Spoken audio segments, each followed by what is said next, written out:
এ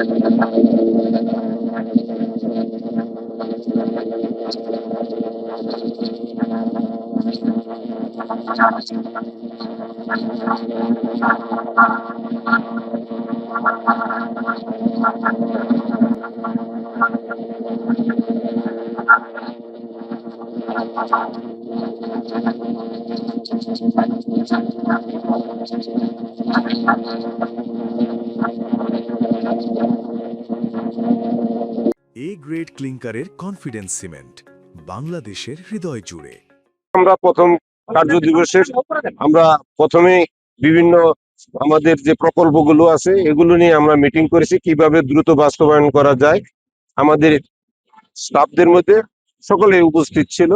পরবর্তীতে আমরা আমাদের বিভিন্ন যে চলমান এগুলো আছে, প্রকল্পগুলো আছে, এগুলোকে আমরা দেখার জন্য বেরিয়ে আসছি।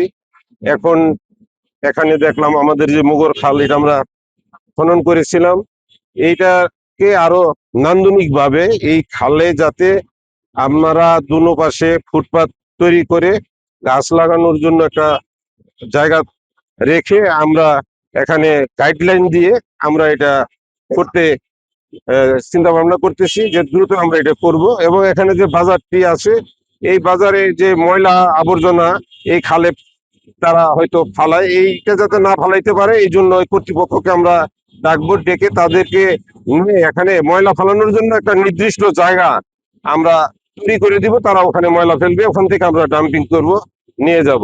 আর মশার যে সমস্যা, এই মশার কার্যক্রম আমরা আজকে থেকে শুরু করলাম।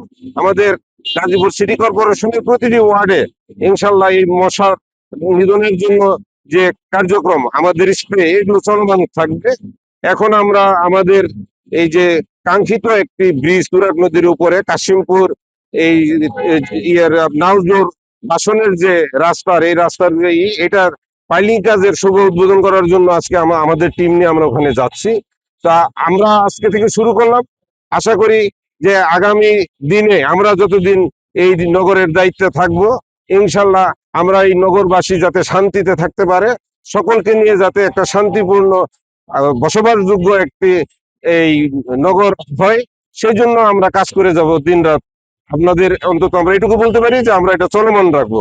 তো প্রত্যেকটা বাসা বাড়িতে ছাদের উপরে যে টপ লাগানো, যেভাবে আসলে মশা উৎপাদন হয়, সেগুলো কি সিটি কর্পোরেশন পক্ষ থেকে কোনো অভিযান বা কোনো প্রচার প্রচারণা বিজ্ঞাপন অবশ্যই থাকবে, এটার একটা নীতিমালা আছে, সেই নীতিমালা অনুযায়ী তারা করবে। আমরা সিটি কর্পোরেশন থেকে তাদেরকে সেই নীতিমালার যে নির্দেশনাগুলো তাদেরকে আমরা অব্যাহত রাখবো, তাদেরকে আমরা দিব পর্যায়ক্রমে। তারা আমাদের সাথে যোগাযোগ করবে, নতুন যারা এই যে আপনার ছাদ কৃষি বা ছাদ বাগান করতে চায়, তারা যেন আমাদের সিটি কর্পোরেশনে আমাদের যারা এক্সপার্ট আছে তাদেরকে তারা মানে যোগাযোগ করে এবং তাদের কাছ থেকে পরামর্শক্রমে যেন তারা করে, এবং তাদের ওখানেও যাতে পানি জমে না থাকে সেই দিকটা খেয়াল রাখতে হবে, সেখানেও যাতে মশা না জন্মায়।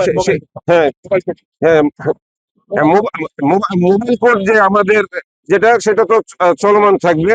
আমরা সর্বত্রই এই মোবাইল কোডে আমরা অব্যাহত রাখবো।